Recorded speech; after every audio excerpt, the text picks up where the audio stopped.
Alright, what's up people? In this video we're ranking all the Cuphead DLC bosses from easiest to hardest. This isn't like in expert difficulty ranked. This is just straight up the boss, how hard I think they are on my playthrough and all that stuff. Yeah, let's just get right into the video. Alright, first boss up. At number 12, we have the Pawns. There's really not too much to say about them, considering they're like the first of the King's Gauntlet and supposed to be easy. All you really have to do is make sure you don't jump into them while they're falling, but aside from that, they're a walk in the park. One thing I do recommend with the King's challenges, though, is use Chalice. She's practically made for the Gauntlet for parry, dash, double jump, and invincibility roll. Do yourself a favor and equip that cookie. You'll have a much easier time without it. Okay, at number 11, we have the Bishop. Now, I know this one is not difficult at all, but of all the King's Gauntlet challenges, this one is probably the most fun to play against. Dodging and weaving your way around the bells and the Bishop's head and putting out the candles is surprisingly a lot more fun in practice than it is on paper. If this was a tier list on how fun the boss was itself, then this would rank high, but sadly it's not too difficult, so it only ranks at number 11. At number 10, we have the Queen. This one I feel like is kind of the opposite situation from the Bishop, considering she's very infuriating to play against her at the end of her fight when she starts spilling jewelry all over the fight for too long. I find it not that fun and more so just annoying to get around it, and especially if the swiveling cannons that you have to time right. I swear a bunch of times I hit it and it just goes straight at her but completely misses. If I'm being honest, just the swiveling cannons alone is what makes this fight as hard. It's not too hard, but just enough to beat the other two we've previously talked about on this list. At number 9, we have the Rook. Of all the designs in the King's Gauntlet, I feel like this guy is probably one of my favorites, but that's not what we're talking about in this ranking video. So I find it very annoying how a lot of the parryable heads he shoots at you goes on the far end of the screen where you're supposed to hit it from, but like a lot of times it's actually impossible to hit it from the way that they go, so you have to wait for one that's actually good to hit back. Overall, I feel like this fight is honestly kind of balanced. I'm just really bad at parrying, which kind of bumps it up on the list. At least this boss actually has an exceptional amount of HP, unlike the other one on the list. Number 8, the Knight. Can someone please tell me why this fight takes so long? Like, I can't be the only one who thinks having to deal with 20 parries for him is too much. I remember playing this fight and thinking to myself there was a glitch or something that was causing him just not to die because I hit him so many times, but I didn't see the knockout screen. I will give credit where credit's due, though. This guy has one of the best game over quotes. It's so stupid. A W for me and an L for you. In my personal opinion, the Knight is definitely the hardest boss in all of the King's Gauntlet. Number 7, the Secret Boss. I think the name of this boss is Devil and Angel, but I'm actually not sure. If any of you guys in the comments know, please tell me because I'm genuinely curious. Okay, so about the actual fight itself. I didn't find it that difficult, but I guess the way I beat it did feel a bit cheap, even though it's really not. But basically what I did is I kind of just avoided all the attacks, like altogether, even if they were peaceful or not. I used to use Smoke Bomb for the big wave, and I didn't really have any trouble with the fight. Now, if I did it the regular way, I could totally see myself having a lot more trouble with this, but the fact that I was easily able to counter it by doing a stupid strategy really says a lot about the fight. Now, I will say, the gimmick that they had for this fight, where if you look at it, then it damages you, but behind you it doesn't, I think that's really cool, but it's just way too easy to counter, so this is as high as it'll go. Of all the new bosses in the DLC, I think this one's really clever, considering Cuphead's supposed to be taken in like 1930s cartoons, and at the time there was a prohibition on the alcohol known as Moonshine. That's what these guys are smuggling. I just thought I'd point that out. That's really cool. But the reason why this one, of all the main 5 ingredient bosses, is this low is because I feel like you can counter the first and second phase. How may you ask? Just literally get Crack Shot. I'm telling you, this new shot is way too OP. I doubt they're really going to nerf it because they don't do that kind of thing in Cuphead, but this is like kind of a must-have on all regular levels, not plain ones, because obviously you can't use it on it. But so basically, just try to stay away from the row where the spider guy is on the first one, and just let Crack Shot do all the work. Maybe bait the poison little pouch things, and don't even know what those are. But aside from that, it shouldn't give you too much trouble. And on this one, just try to either use Smoke Bomb or Invincible Dodge over these red lasers as shown in the footage, and let some other shot, like maybe Charge or, as I was saying earlier, Crack Shot, just do all the work. It makes it a lot easier. Now, what I will say is the final, technically not final phase, but I'm going to count as the final phase, the Anteater. This guy is probably the only part I could see myself having trouble on.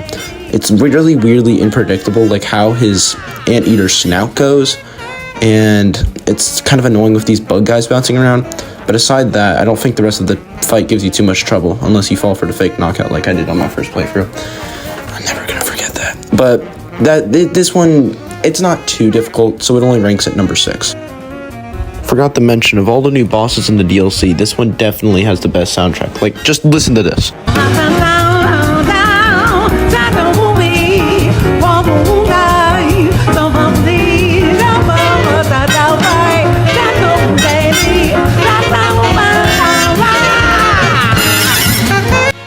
And at number 5, we have Glumstone the Giant. Now, this guy's probably one of my least favorite bosses in the DLC. I don't like his design that much, and his first phase just feels very unfair at times. For example, like, whenever he does that geese thing, and then your tile gets raised up, and you take an unnecessary hit. There's, like, not much you can do there. That one's very annoying, and the lean bullets, the purple things, you know what I'm talking about, right? Those aren't too bad. The bear is kind of like the geese, just maybe a lot less worse. And then the second and the third phase aren't too bad, but the third phase is just the stomach. It's not that cool. If I'm being honest, it's kind of anticlimactic. I don't know. I just don't like this fight, and it's not the hardest in the world. Not the easiest, but definitely not the most difficult on this list. At number 4, we have what I would consider my favorite boss of the DLC, the Howling Aces. I love this fight so much. I can talk about that in maybe like another video or something, but this one, on the difficulty scale, I feel like this one's maybe a little bit above average, if I'm being real. Because, like, the start of it isn't too hard once you learn his attacks. The second phase is kind of just the stall. Maybe just, like, get 3 phases. I don't know. That one doesn't seem too necessary. You can get a secret phase on it, though. Like, just love this fight. Sorry. But, the last phase is where the difficulty, I feel like, really creeps in. Because there's, like, lasers and stuff. You get a little bit of barely any time to react. You're on a moving platform, and it switches your screen sideways and upside down. The last phase is honestly pretty much the only reason why it's made it up this far. One of the coolest phases of the game, but also very difficult. That's why Howling Aces takes the number 4 spot on this list. And at number 3, we have the Ice King from Adventure Time. I meant Mortimer Freeze. I'm sorry, I can't be the only one who thinks they look similar. All jokes aside, though, I had a couple people telling me that this one is, like, the hardest boss in the DLC, and I'm sorry, I just can't get behind that. It's just, he's not as difficult as I hear a lot of people saying he is. He's difficult, don't get me wrong, but he's not that hard, right? And I feel like maybe part of the reason why I did that is because Mortimer Freeze was actually revealed, like, I think 2 weeks before the DLC actually came out, so I kind of learned his moveset and all that stuff. But even after I learned all the other movesets of all the DLC bosses and stuff, I don't think he's the hardest. His second phase, though, the one that's showing right now, is definitely a pain in the butt. This one is really, really cool, but it's really difficult. Probably as hard as this one. And then his last phase is also, I would say, relatively hard, but not the hardest in the game. Mortimer Freeze is a really good boss, and I like him and all, but not the hardest. I think he deserves the number 3 spot on this list. At number 2, we have Esther Winchester. Oh my gosh, where do I even start on this first phase? This one is just, there's so much thrown at you at the very beginning. I remember my first time playing this, I was so overwhelmed, because, like, you got the Vulture for one dynamite, you got her for ink pistols, I'm not sure what those are, but you also have that little, I don't even know, I think it's a horsefly, he's throwing little cactuses at you, and then Esther herself pulls the cactus in, and then the next phase, I don't think this one as difficult. You just gotta watch out for the first thing, and then the safes. I remember this being more difficult when I played. As this one's gone on, I feel like this one's gotten easier. Same thing with the phases. With Esther Winchester, I feel like as the fight goes on, the boss phases get like a little bit easier and easier until maybe an exception of the last one, but the first one is really, really difficult. The second one is, it's not the worst. And then the third one's kind of easy. The fourth one isn't too bad, but it's definitely not easy. All this together, though, combines like a really long fight in total, which I think deserves the number 2 spot. Harder than all the other ones on this list so far, except for the final one, which is, I'm assuming a lot of you guys already knew this placement on the list, but for the number 1 spot, it's got to go to Chef Salt Baker. I'm sorry, this dude, he's fitting of the final boss. He's really, really difficult. With his starting phase, he uses all the ingredients that you gathered up throughout the game, which is pretty creative, if I'm being honest. I really like that factor. But some of them aren't too hard. Like the strawberries and the sugar cubes, I don't have too much trouble with, but the cookies and the limes are a little bit more annoying, but I cannot stand that little flame that bounces from the top. If that little flame wasn't there, I'm telling you that maybe Esther Winchester could have been harder, if I'm being completely honest. Or Mortimer Freeze, I'm not sure. As for the second phase, I feel like this one's also really hard, like along with the first one, considering you have to shoot all the salt things to deal damage, right? What this does is it makes it so that your super is pretty much useless, because the damage that you're going to be dealing from one pepper shaker is not equivalent to the amount of damage you do with your super. So if you have your super and you want to rush through a phase, you can't really do it on this one.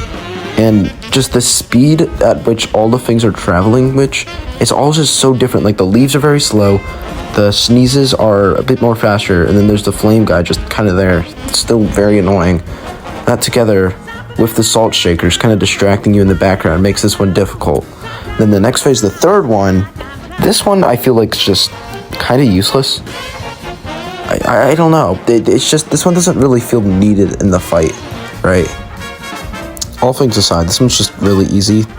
I don't know. I don't get its existence. And then the final phase, which I feel like drags on for a little bit, which is part of the reason why it's hard.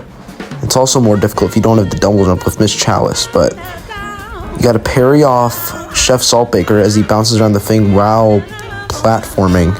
Kind of like remember Honey Bombs where you go up, but it's a lot more difficult to land on the platforms and stuff. This all together, I know I've said that a lot, but Chef Saltbaker is definitely the hardest boss in the DLC. I don't think anything's really changed in my mind on this one. He's just really difficult, and yeah, that's pretty much the end of the list. I know this kind of video is like a lot different from what I'd regularly do, but I wanted to try something different, and tell me if you guys like in the comments below, because it took a really long time to make. I'd really like to know in case you guys want more of this in the future, because I had fun making it. But peace out, like, subscribe, all that good stuff. See ya.